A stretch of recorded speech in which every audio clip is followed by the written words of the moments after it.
ঠাকুর এসেছিলেন, বললাম যে গণতন্ত্রের প্রথম স্থাপক হচ্ছেন গুরুচাঁদ ঠাকুর, কিন্তু তাকে উদ্বোধন দিলেন, তাকে উঠিয়ে দিলেন, সজাগ করে দিলেন হরিচাঁদ ঠাকুর। তার একটা দেখুন, হরিচাঁদের যারা ভক্ত আছে, একটু আগে আমি বললাম কিম জং উন, তার রাষ্ট্রে, তার দেশে তার আদেশ বিনা কিছু হয় না, একটা গাছের পাতা পর্যন্ত পড়তে পারে না, নড়তে পারে না। দেশকে এমন ভাবে নিজের হাতের মধ্যে রেখেছে। কিন্তু হরিচাঁদের যে কাছে যে এসেছে, সেজন্য আমি বললাম সত্যবাদী জিতেন্দ্রীয় হইবে যেই, না থাকুক ক্রিয়াকর্ম হরিতুল্য সেই। কারণ সবাই একটু পড়তে হবে, পড়লে জানা যাবে আমাদের তখনকার অবস্থা যা। আমাদের বলতে কিছু ছিল না, আমাদের বলতে কিছু ছিল না। তাদের বাড়িতে, ওই সবর্ণের বাড়িতে কাজ করে তারা যদি দয়া করে কিছু খেতে দিত, তাহলে আমাদের খাওয়ার যুক্ত, না হলে যুক্ত না। এটা হচ্ছে প্রকৃত সত্য কথা। তাহলে একজন সেই ঘরের লোক কি করে সকালবেলা উঠে প্রাতঃ স্নান সেরে সে ঠাকুরের সামনে 3 বেলা ওই ত্রিসন্ধ্যা গায়ত্রী জপ করবে, ঘন্টা নাড়বে? কোনো রকমই সম্ভব নয়। তাই ঠাকুর এই রাস্তা দিলেন। কি রাস্তা বলছে? সত্যবাদী জিতেন্দ্রীয় হইবে যে, না থাকুক ক্রিয়াকর্ম হরিতুল্য সেই। আরো বললেন তিনি, দেহের ইন্দ্রিয় বশ করেছে যে জন, তার দর্শনে সব তীর্থ দর্শন। ইন্দ্রিয়কে যে বশ করতে পেরেছে তার দর্শন। আপনারা শুনে থাকবেন, বিভিন্ন মন্দিরে রেপ কেস হচ্ছে, যারা পুজো করে তারা করছে। তাহলে সেটা কত পাপের, কত বড় জঘন্য ঘৃণ্য ব্যাপার। ঠাকুর সেখানে বলছে, দেহের ইন্দ্রিয় বশ করে যে সে যে জন, তার দর্শনে সব তীর্থ দর্শন। তার দর্শন হলে সব তীর্থ দর্শন। একটু আগে জয়ন্তী বলছিল যে মায়ের অঙ্গ স্পর্শ করলে দেহ শিহরণ ওঠে, তেমনি সাধুর দর্শনে যায় মনের ময়লা, পর্শনে হয় তরঙ্গ। সাধু যে কে? সাধু জিতেন্দ্রীয় যে, যে সত্য কথা বলে, দেহের ইন্দ্রিয় যে বশ করেছে সেই পায়।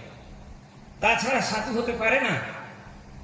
শুধু আমি বেশ ধারণ করলাম, আমাদের ঠাকুর তো বলেছে বাহ্য বেশ সাধু সাজ ত্যাগ করো, অন্তরে তুমি সাধু হও।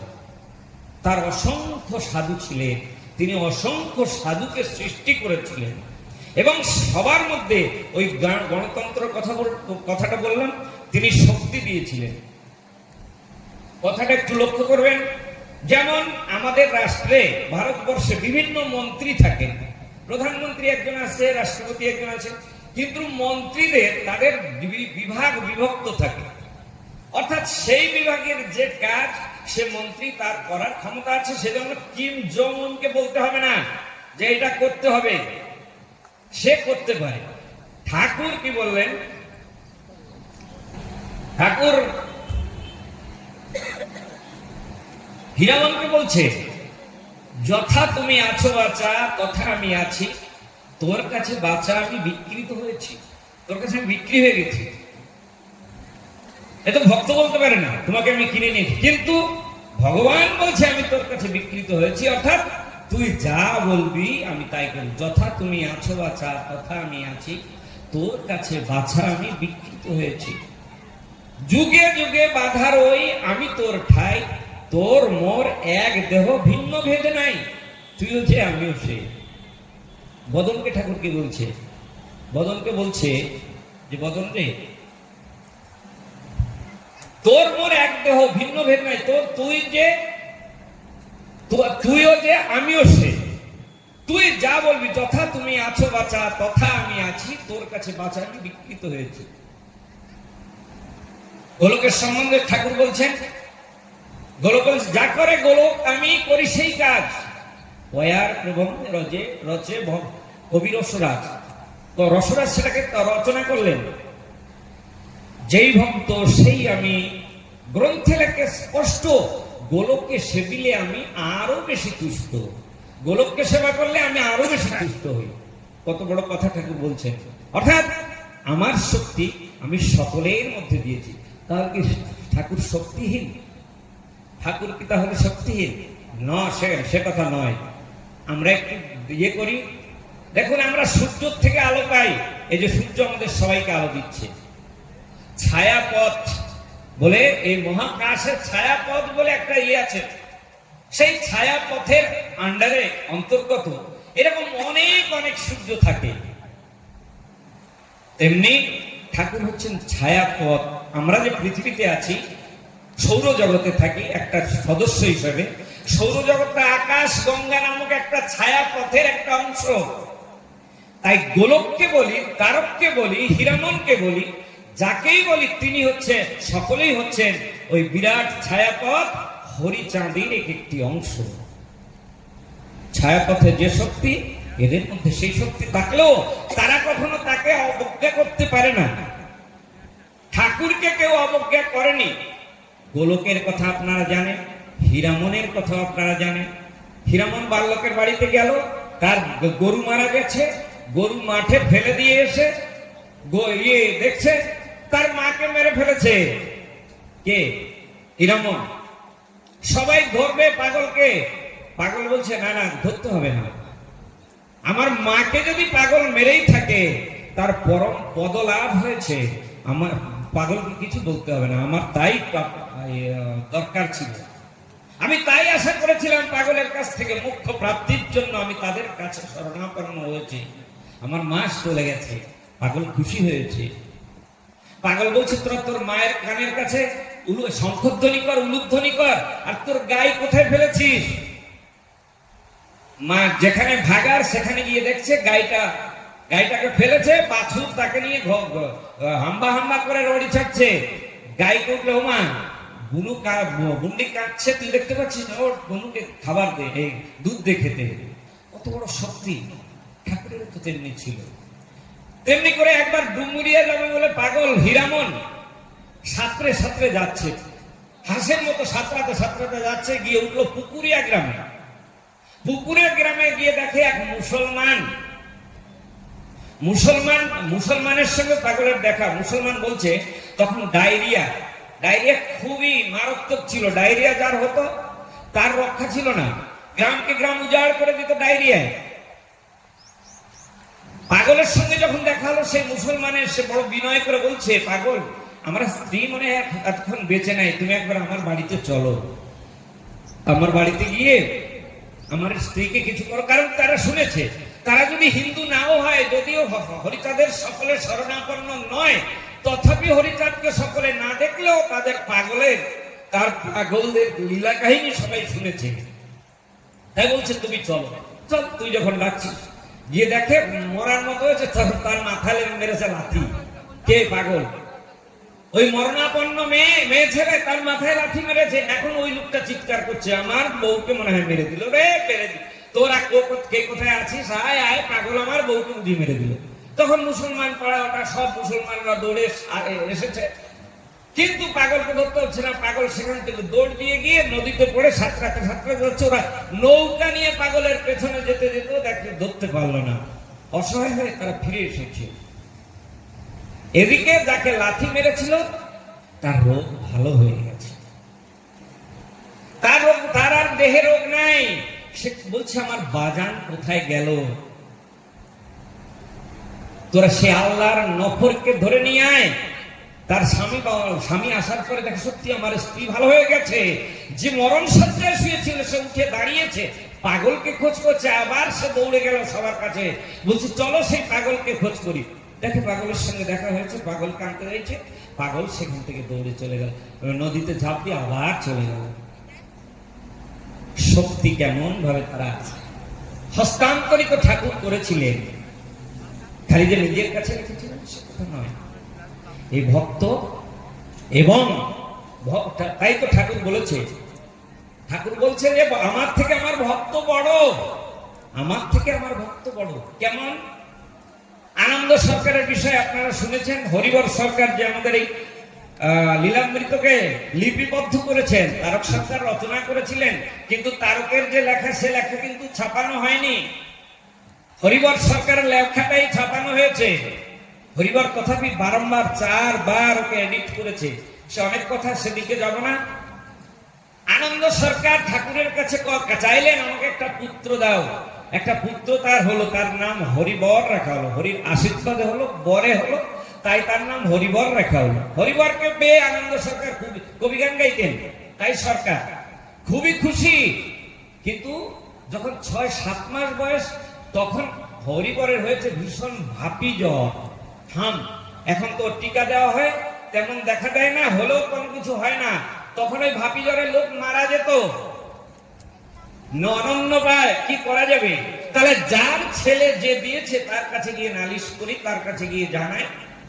দুজনে গেল, কিন্তু গেছে, দুজনে না, সে গেছে বলতে, কিন্তু গিয়ে দেখে ঠাকুর একটা ঘরে দরজা দিয়ে আছে এবং বলেছে, সবাইকে বলেছে কেউ যেন আমার দরজা না খোলে, কেউ যেন দরজা না খোলে। আনন্দকে জিজ্ঞেস করছে যে ঠাকুর কোথায়? বলছে ওই ঘরের মধ্যে দরজা খুলতে মানা করেছে, কেউ দরজা খুলবে না। আনন্দ কি সেই অপেক্ষা করে? সে ভক্ত, সে ভগবানের কাছে এসেছে, কে মানা করলো আর না করলো সেজন্য আনন্দর কিছু যায় আসে না। আনন্দ গিয়ে জোর করে সেই ঘরের দরজা খুলেছে, দেখে ঠাকুর অগ্নি শর্মা হয়ে গেছে, যাতা বলে গালাগাল দিচ্ছে আনন্দকে। বলছে তুই দরজা খুললি কেন? বলছে তুমি যে ছেলে দিয়েছিলে, তোমার সেই ছেলের এই অবস্থা, সে মরে মরে অবস্থা, আমি কোনো কথা শুনতে চাই না, তুই আগে দরজা বন্ধ কর। আগে তো ঠাকুরকে প্রণাম করেছে, দরজা বন্ধ কর। তখন বড় ভক্তি চিত্ত ভাবে ঠাকুরকে দু চোখ দিয়ে জল ছেড়ে দিয়েছে। বলছে ঠাকুর তুমি ছাড়া তো আমাদের উপায় নেই, ভালো করি মন্দ করি তাহাকে জানাই, জানি মোরা তিনি ছাড়া বন্ধু কেহ নাই। তাই বলছে তুমি ছাড়া আমাদের কি আছে ঠাকুর? চোখ দিয়ে তার যখন জল পড়ছে এবং আবার সেই শ্রীপাদ পদ্ম থেকে ধুলি আনতে চাইছে, তখন ঠাকুরের মনে দয়া দয়া দেখা গেল। সে বলছে তুই দরজা দে, বাইরে গিয়ে বস। দরজা দিল, দরজাটা তেমন ভাবে না দিয়ে, এখনকার ছেলেরা হয়তো জানতে পারবে না, আমাদের আগে ঘরে কি ছিল, ওই দরজাটাকে ধরে এক সাইডে রেখে দেওয়া যেত, আবার ওই লাঠি আড় কাঠি ছিল, আড় কাঠি দিয়ে নাকি আড় কাঠি দিয়ে দরজা লাগানো যেত। তো ওই দরজাটাকে খাড়া করে না দিয়ে উনি কাত করে দিয়েছে। ওই দেখে ঠাকুরকে দেখা যাচ্ছে, ঠাকুর মৃদু মৃদু হাসছে। বলছে তুমি কিছু বলো? বলছে না আমি কিছু বলবো না। বলছে তাহলে আমি যাবো না, আমি বসেছি এখানে। তা বলছে ঠাকুর বলেন ও মা বসে বসে পড়েন, বসে পড়েন, বসে পড়েন মা, বসে পড়েন, পরে পরে ওর কাজ করে। আনন্দরে দেখো মনে ভেবে, তোর কথা রবে না আমার কথা রবে, তুই দরজা বন্ধ করবি এবং আমি কিছু বলবো না। আনন্দ বলছে, আনন্দ বলেন মোর বিচারেতে কয়, ভক্ত বাক্য ছাড়া তব বাক্য কবে রয়। তুমি তো বলেছ, সে কথা তো সেখানে বলতে না, তোমার কথা কবে রয়েছে? যুগ যুগ ধরে তুমি যখন এসেছ, তুমি তো তোমার ভক্তের সম্মান সব দিন রেখেছ। তা বলছে কাল তুই যা ব্যবস্থা দিবি তাতেই তোর ছেলে ভালো হয়ে যাবে, তাতেই আনন্দর ছেলে ভালো হয়ে যায়। যুগে যুগে পাগলরা এসেছেন। আমি বন্ধ করবো একটা, পাগলরা এসেছেন, ঠাকুর পাগলদের প্রস্তুত করেছে, গুরুচাঁদকে সেই সঙ্গে প্রস্তুত করেছে। কারণ এই যে এই ম্লেচ্ছ, আমরা যারা ম্লেচ্ছ ছিলাম, অনুন্নত ম্লেচ্ছ বলে আমরা যারা সমাজে পরিচিত ছিলাম, আমাদের উন্নতির, আমাদের উদ্ধারের ভার তো গুরুচাঁদের উপর। গুরুচাঁদকে তাই ঠাকুর পরীক্ষা করতে চাইছে যে গুরুচাঁদের হাতে আমি তেমন করে দিতে পারবো কিনা। আমরা আমাদের ছেলে মেয়ে যারা আছে তাদের উপযুক্ত করার জন্য তাদের নানান রকম পরীক্ষা করি। যে স্কুলে প্রতি বছর বছর পরীক্ষা হয়, পরীক্ষায় যে উত্তীর্ণ হতে পারে তাকে আগামী ক্লাসে পাঠানো হয়, নাহলে তাকে সেখানে রেখে দেওয়া হয়। ঠাকুরের তেমনি আজ গুরুচাঁদকে পরীক্ষা করার জন্য কি হয়েছে, গোলক এসেছে ঠাকুর বাড়িতে। ঠাকুর বাড়িতে আসার পরে ঠাকুর বলছে গোলককে, গোলক রে শীতের দিন তো কিষান বাদা পাওয়া যাচ্ছে না, দেখ তো আমাদের ওই মাঠটার ধান পেকে গেছে, তুই গুরুচাঁদকে সঙ্গে করে নিয়ে গিয়ে ওই মাঠের ধানটা কেটে ফেল। তাই গোলক শুনলো কি বলছে, গুরুচাঁদকে সঙ্গে করে নিয়ে গিয়ে ধানটা কেটে ফেল। মৃদু মৃদু হাসছে গোলক, মৃদু মৃদু হাসছে। দুখানা কাস্তে নিয়ে গোলক, দুই ভাই গোলক এবং তার গুরুচাঁদ গেলেন মাঠে। গোলক 2-4 মুঠ 2-4 কোষ ধান কাটে আর বসে বসে তামাক খায়। 2-4 কোষ কাটে আবার বসে বসে তামাক খায়। গুরুচাঁদের আশ্চর্য হচ্ছে, একই বাবা কার সঙ্গে আমাকে পাঠালো? এই নিশাখরের সঙ্গে পাঠালে? এত বড় মাঠের ধান কেটে আছে, তার কোনো দায়িত্ব কিন্তু কোনো জিনিস আছে? তার থাকে কিন্তু ঠাকুর বাড়িতে। গুরুচাঁদ সহ্য করতে না পারে ওখানে কাজটা ফেলে দিয়ে চলে এসেছে। বাবাকে এসে বলছে, বাবা তুমি কার সঙ্গে আমাকে পাঠিয়েছি, কি করছে গিয়ে দেখো। 2 মুঠ কাটে কিনা, 2 পোস্ট দেয় কিনা, বসে বসে সে আমি পারবো না, ওখানে তামাক খাচ্ছে, বলছে আমি পারবো না। গুরুচাঁদ বলছে, হরিচাঁদ বলছে, একটি পাগল এসে বিরক্ত করেছে, তাতে কি এমন জ্বালা তোমার হয়েছে?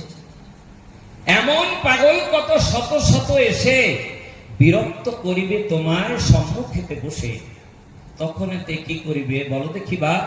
কেমনে সহিবে তুমি সেই সব তাপ, তখন কি করবে? এই আমরা যারা আছি তারা সকলেই তেমনি করে তাকে বিরক্ত করি, প্রতি মুহূর্তে প্রতি ক্ষণে। আমাদের নিদ্রা আছে, তার নিদ্রা নাই। আমরা তার মনে শান্তি দিতে চাইনি, পারিনি, তাই দেখেন তার বক্ষে হাত উঠেছে, হাত নামাতে আমরা সক্ষম হইনি, চেষ্টা করিনি কোনোদিন। ঠাকুর বলছেন, তখন এতে কি করিবে ভাবো দেখি বা? কেমন সহিবে তুমি সেই সত্তা, বিশ্ববাসী সকলের তুমি হবে গতি, ভক্তে বলিবে তোমায় অগতির গতি। ভক্ত তোমায় অগতির গতি বলে ডাকবে। আর বলছে ঠাকুর যে এই গোলকের বিরক্তিকে তুমি কেন মনে মনে তাপ করছো, তাই বিশ্বের বিরক্তি তুমি কেমন করে সইবে? যাও, আবার যাও, গিয়ে দেখো। গুরুচাঁদ এলেন, মাঠে এলেন, দেখে গুরুচাঁদ অবাক হয়ে গেছে। কি হলো? আমি কি দেখে গেলাম আর কি দেখছি এখন এসে? দেখে সেই যে ধান, সেই যে মাঠের ধান সবগুলো ওইটুকু সময়ের মধ্যে কেটে ফেলেছে। 10টা কিষানে যে ধান কাটতো গুলো সেইটুকু সময়ের মধ্যে কেটে ফেলেছে। গুরুচাঁদ আশ্চর্য হয়ে গেছে। পিতার প্রতি শ্রদ্ধা জানাচ্ছে, পাগলের প্রতি শ্রদ্ধা জানাচ্ছে। পিতার প্রতি শ্রদ্ধা এই জন্যই তিনি জানাচ্ছেন যে পিতা তুমি তাহলে এই পরীক্ষার জন্য আমার কাছে এই গোলকের সঙ্গে আমাকে পাঠিয়েছিলে, গোলকই পরীক্ষা কি আমার কাছ থেকে নিতে চায়। আমাকে যে কাটিবারে দিবে না ধান, তামাক সেবন শুধু পরীক্ষা, আমাকে পরীক্ষার ধান। পাগলের মর্ম আমি এবে বুঝিলাম, পাগলের পরীক্ষায় আমি ঠকিলাম। ভগবান তিনি পরে আমাদের ভগবান হয়েছিলেন, ভক্তের কাছে তিনিও স্বীকার করছে, না তোমার কাছে আমি ঠকেছি। এত মানব ভাবি তখন তামাক সাজিয়া গোলকের হস্তে দেয় হর্ষিত হইয়া, নাও দাদা, দাদা তুমি আরো তামাক খাও। এমনি ছিল এই ভক্তদের ইতিহাস, জীবন আলেখ্য। অনেক সময় আপনারা শুনলেন ঠাকুরের কথা, আমাদের পড়তে হবে, পড়লে জানা যায়।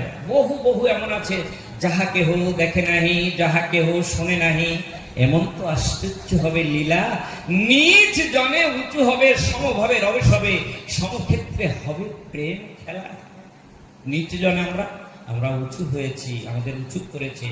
যেদিকে দেখবেন, ধর্মক্ষেত্রে দেখেন, রাজনীতি ক্ষেত্রে দেখেন, আর বিদ্যার ক্ষেত্রে দেখেন, সব ক্ষেত্রে আমরা উন্নত হয়েছি।